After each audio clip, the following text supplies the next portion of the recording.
Is there any way into heaven other than through Jesus Christ? Christians would rightly quote what Jesus said, "No man comes to the Father except through me."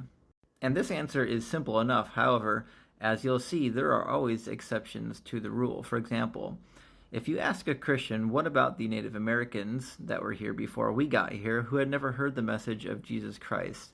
Are we to assume that they too will be burning in the hellfire for all of eternity while we're in heaven simply because we were graced with the message and they were not? Well, naturally, Christians are going to suggest that, well, maybe they're not in hell. Maybe there is some sort of grace for these people since they were not able to actually reject Jesus, having never heard of him. And of course, this is the first exception to the rule.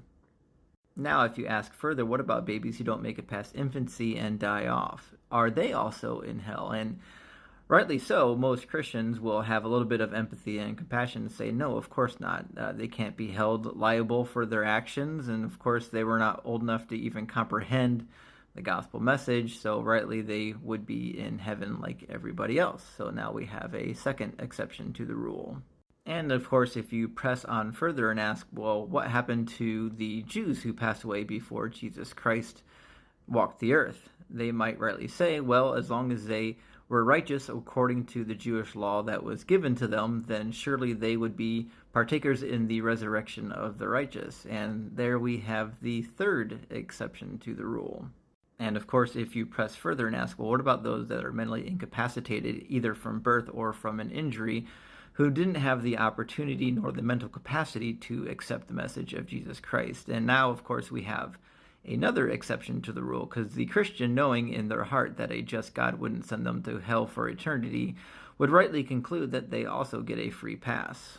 Now, the question needs to be asked, if there are exceptions to the rule, if God indeed can allow people into heaven who have not accepted Jesus Christ and his sacrifice, why is it necessary for anybody at all? If the Native American and the infant and people who had never had the mental capacity to accept Jesus Christ, if they are indeed able to dwell in heaven with God, being imperfect, still having free will, then why in the world is it necessary for anybody else to enter heaven having the same human condition that these people had? Because the Bible seems to be somewhat clear that we are all tainted from birth, so there should be no exceptions. The only way we should be allowed into heaven is if we are covered by Jesus' blood.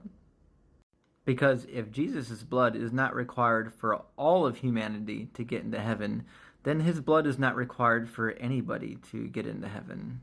And if his blood's not required for everybody to get into heaven, then that means there's a separate set of rules for particular individuals. And if there's a separate set of rules for particular individuals, then it kind of makes the whole sacrifice of Jesus unnecessary, because God could have made any combination of rules for allowing humanity into heaven that did not include sacrificing himself to himself.